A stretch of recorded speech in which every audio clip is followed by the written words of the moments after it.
Ça y est, Adolphe est parti. Ma raclure de locataire mauvais payeur en Thaïlande est allée au bout de son contrat de location et il a quitté les lieux. Je vais tout vous raconter, mon retour d'expérience et ce qui va advenir de l'appartement, ce que je vais faire maintenant pour éviter de refaire les mêmes erreurs. Ça va vous intéresser si vous souhaitez faire de l'immobilier locatif en Thaïlande, sur la zone Pattaya, Jomtien, Pratamnak.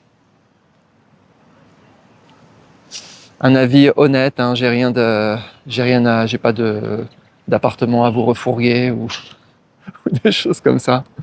J'ai rien à vendre. Je voulais aussi rendre hommage à sa mémoire parce que je trouve qu'on a dit trop de mal à son sujet. Voilà, réhabiliter d'une certaine manière cette raclure. Moi aussi, j'ai dit beaucoup de mal sur Adolphe. Et je voudrais m'en excuser aujourd'hui. Je rigole. Alors, Adolphe, qui était-il? Donc c'était un vieux locataire allemand, retraité, malade aussi. Mais ce n'était pas un voleur. Il faut le reconnaître. Et s'il a été mauvais payeur sur toute la durée en fait de location, il a fini par payer tout ce qu'il devait à l'agence. Et l'agence qui me paye, puisque l'agence était devenue en cours de route ma locataire en fait. Donc, et en fait, l'agence sous-louait mon appartement à Adolphe, comme ça je n'avais plus rien à faire, rien à voir avec cette pourriture. Donc, ce n'était pas un voleur, et là je viens de discuter avec l'agence aujourd'hui, et en fait il avait un problème, il avait une maladie, on peut dire, que j'avais détecté en fait dès le début quand il y avait un virement qui avait été perdu par Wise, et il voulait pas refaire le virement. J'ai senti en fait qu'il avait un problème, le pire des problèmes en fait, le pire des défauts, le défaut ultime, la pauvreté. Voilà, en fait, il était ric-rac avec sa retraite allemande, et donc il n'avait pas les moyens en fait de payer son loyer à temps, etc. Surtout qu'il avait d'autres contraintes. Notamment, il devait payer en fait sa copine thaïlandaise, plus jeune que lui de 30 ans. C'est l'agence qui m'a tout raconté. Donc en fait, le loyer venait en dernière priorité. Voilà. Tristement. Alors, surtout qu'en fait, à cet âge-là, donc il avait, je pense, dans les 75 ans, c'est trop tard pour remonter des business, il n'y a plus l'énergie.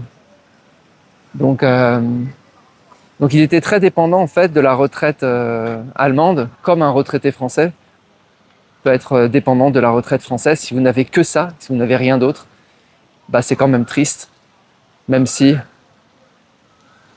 Adolphe, comme tout le monde sur cette terre, n'avait que ce qu'il méritait. Alors, j'en parle au passé, il est encore en vie quand même. Alors, donc c'était une location long terme. Il sera resté en fait longtemps dans l'appartement, 1 an, quelque chose comme ça, donc une location d'1 an. Il est allé jusqu'à la fin du bail de location. Alors, il y a eu plein de problèmes hein, durant cette location, bon, des problèmes d'impayés, etc. Des retards de paiement systématiques, jusqu'à quasiment 1 mois de retard de paiement. Voilà. Et puis à un moment donné, l'agence m'avait proposé de dire OK.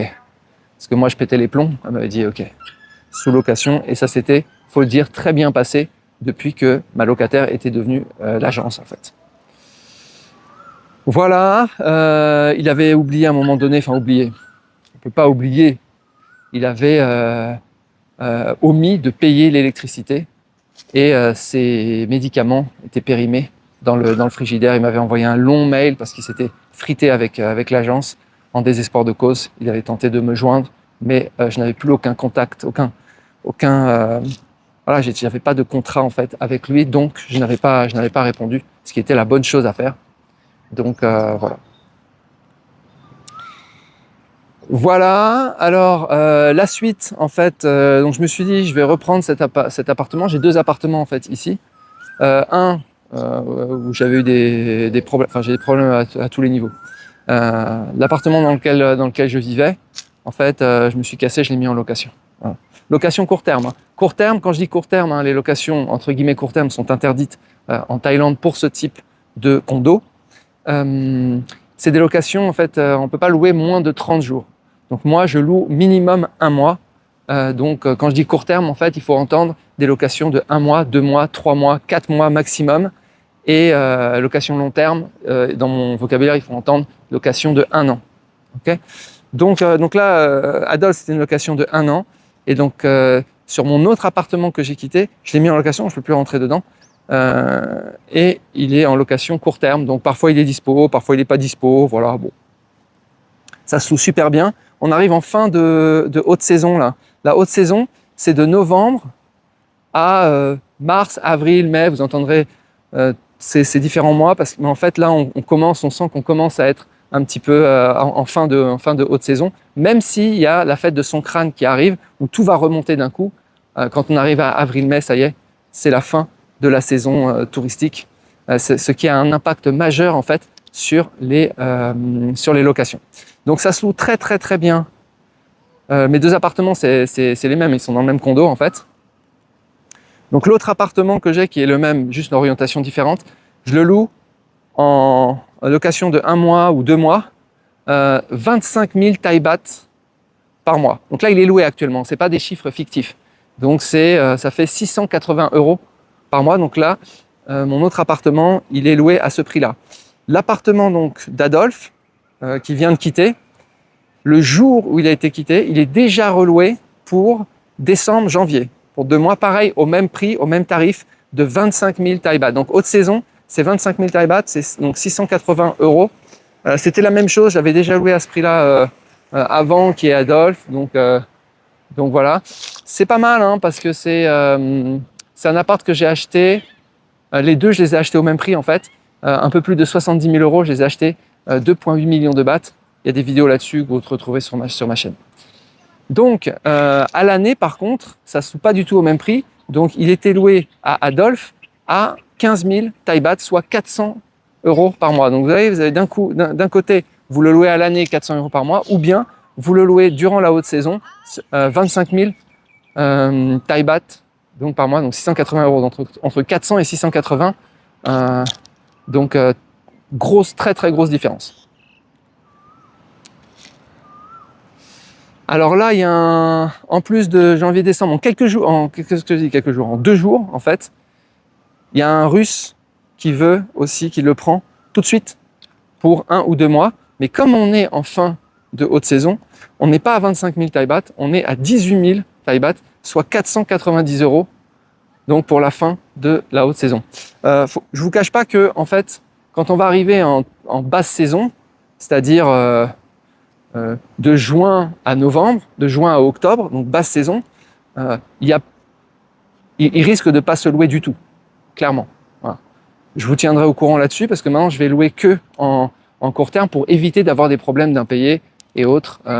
Sachant que je m'attendais au pire avec Adolphe, je m'attendais à ce que en fin de location, il ne quitte pas les lieux. C'est ce que font les locataires mauvais payeurs en France, en Espagne et dans des pays qui sont des pays qui protègent en fait les locataires mauvais payeurs et les squatteurs.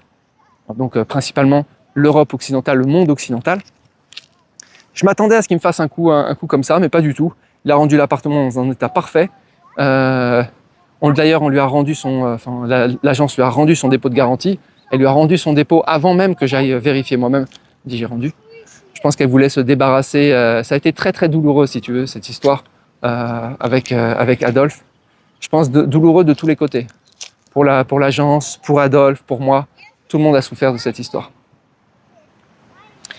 Donc voilà, alors le Russe, là c'est un couple pour décembre-janvier, c'est un couple d'Allemands. Je vous cache pas que moi je m'étais dit en fait plus jamais d'Allemands. Je m'étais dit aussi plus jamais de Russes parce que j'ai tellement de problèmes avec les Russes, les nuisances sonores de partout, partout où je vais. Donc je me suis dit aussi plus jamais de Russes, évidemment jamais d'Indiens, étant donné le bordel qu'ils foutent partout. Sans compter les Chinois de la classe moyenne qui poussent des hurlements et ils savent pas en fait parler normalement. Donc en fait je me suis dit bon Marc, si ça continue comme ça en fait, tu pourras louer à personne, puisque personne n'a d'égard à mes yeux en fait. Alors je me suis dit à un moment donné, j'ai demandé si on pouvait faire ça en Thaïlande. L'agence m'a dit, parce que maintenant j'ai deux agences, l'agence m'a dit non, on peut pas faire ça. Ce que je voulais, c'est mettre des pénalités en fonction des nationalités. Mais tiens, si c'est indien, on fait plus 10% sur le loyer. Si c'est russe, on fait plus 20%. Si c'est allemand, on fait plus 30% du tarif normal. Si c'est japonais, on fait moins 10%. Parce qu'ils se comportent très bien. Si c'est une japonaise jolie, on fait moins 20%. Mais apparemment, on ne peut pas faire ça. Moi, je croyais qu'on pouvait faire des tarifs différents, parce que souvent, on voit des tarifs différents pour les touristes, pour les locaux. Et je pensais qu'on pouvait aller avec plus de granularité au niveau des nationalités. Malheureusement, apparemment, c'est pas possible.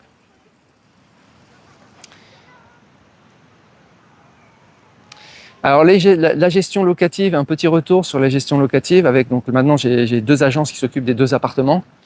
C'est une gestion familiale, pour le dire positivement. Je pense que ça correspond à la gestion locative qu'on avait en France il y a 50 ans. Donc c'est une gestion de petits bouts de papier.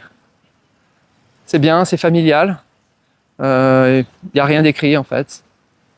Pas du tout procédurière, rien du tout.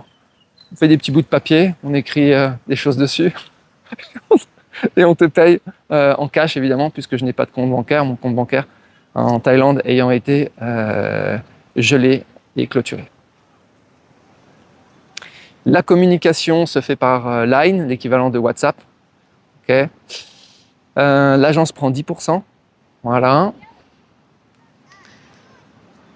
Alors c'est pas si mal hein, finalement de récupérer du cash tout le temps comme ça. Parce que finalement, bon, bah, c'est du cash que je vais dépenser en Thaïlande. Donc, ça m'évite, si tu veux, qu'elle me fasse un virement sur un compte à l'extérieur et que je me reprenne des frais de change en le dépensant. Donc, comme il y a beaucoup de choses qu'on peut payer en cash quand même, il y a des choses d'ailleurs qu'on ne peut payer que en cash. Donc, ça m'incite à avoir une dépense de divertissement et d'amusement beaucoup plus conséquente. Donc j'ai un budget alloué à ça qui a grandi soudainement. Voilà, alors ça me rapporte, faut voir aussi que louer, à un moment donné je me faisais cette réflexion, c'est que louer à l'année à un loyer misérable, en fait c'est quasiment à la fin tu te retrouves avec peut-être le même montant que louer seulement 5 mois dans l'année à un montant très faible, un montant très important. Alors, entre les 15 000 Thaï baht et les 25 000, entre les 400 € et les 750. Voilà. Donc, autant finalement le louer seulement en court terme. Je me suis fait cette petite réflexion. Alors, il y en a qui vont se demander pourquoi en fait les condos que je loue sont si chers. J'ai reçu cette remarque, les 25 000 Thaï baht, c'est plus cher en fait que tous les condos dans lesquels je vais, que ça soit sur Pattaya, voilà, je loue des condos, tout ça, pour voir un petit peu, parce que j'essaie de voir si le problème que j'ai avec les nuisances sonores, si je l'ai dans d'autres condos. Donc j'étais dans pas mal de condos en Thaïlande, sur Pattaya, sur Bangkok. Et en fait, je me suis rendu compte que de tous les condos que je teste, que vous pouvez voir en arrière-plan de pas mal de vidéos, en fait, tous les condos que j'ai faits étaient tous, par rapport à mes exigences, étaient tous complètement nuls. Voilà. Et pourtant, je mets le prix. Hein. Je peux vous dire, j'ai testé des trucs de fou. Hein. Alors vous voyez le truc en arrière-plan qui est beau et tout, mais il y a tout le temps des nuisances sonores, il y a tout le temps, ou bien des fois c'est petit. Les nouveaux condos, les condos récents là sur Pattaya, Pratamnak, c'est nullissime. D'abord, c'est insonorisé encore moins bien que le mien, et puis ils sont tout petits. Ils font 20 mètres carrés ou 25 mètres carrés. Ils appellent ça, la place est optimisée, alors que mon condo, il est sturante, il est super large en fait. Il est super grand, il fait 48 mètres carrés, il y a une terrasse, il y a la vue mer, etc. Donc ça explique en fait que des condos neufs se louent moins bien. Donc faites attention sur les nouveaux condos, c'est vraiment tout petit, c'est microscopique. Allez visiter les anciens condos et les nouveaux condos. Des anciens condos, moi j'en ai visité en studio à 75 mètres carrés. Des trucs énormes, tu rentres, c'est un palais. Le mien, tu rentres, 48 mètres carrés, putain, c'est large, c'est grand. Les nouveaux condos, ils te font un 2 pièces en 20 mètres carrés. Donc ça explique en fait que c'est un produit recherché. Donc le truc se loue, donc la demande locative en fait sur ces biens, sur mon bien, elle est vraiment importante. C'est ce qui m'avait poussé d'ailleurs à acheter. J'avais été surpris parce que effectivement en Thaïlande, on te dit ouais un tiers des condos sont vides, c'est vrai. Et en plus ils en construisent plein de nouveaux condos. Il y a une trentaine de constructions de nouveaux condos sur toute la zone, Jomtien, Pattaya, Pratamnak. Donc il y a clairement surconstruction. Mais il y a un truc important, c'est que les emplacements prime, là par exemple là je suis dans un emplacement, tu as la plage, on va aller sur la plage, en fait ils sont déjà pris. Donc qu'est-ce qui se passe, qu'est-ce qui reste? Il reste les emplacements le long des routes, le long des axes, et le problème c'est que tu arrives à 50 décibels. Là j'étais dans un condo, je l'ai quitté au bout de 3 jours, 9 le truc. Je lui ai dit écoute man, c'est 50 décibels, c'est impossible. Et le mec me dit ouais je sais, c'est bruyant. J'ai mis pourtant du double vitrage, etc., etc. Moi, j'ai pas ça sur mon condo. Voilà.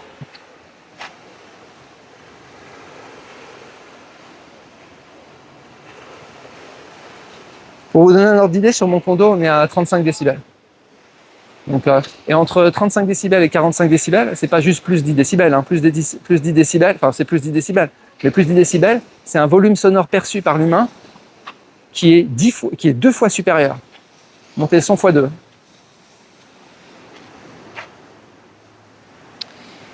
Voilà les amis, écoutez, c'est tout. Ça va me permettre de voyager un peu plus et puis de rentrer quand même de temps en temps dans mes appartements. Mais c'est vrai que c'est un petit peu une page qui se tourne quand même. En tout cas, je suis bien content d'avoir récupéré mon appart et bien content que ça soit pas un bordel à l'intérieur. Il aurait pu tout détruire. Donc Adolphe, si tu vois cette vidéo, je te remercie. Voilà les amis, écoutez, c'est tout pour aujourd'hui. Je vous souhaite une très bonne journée et je vous dis à bientôt. Ciao.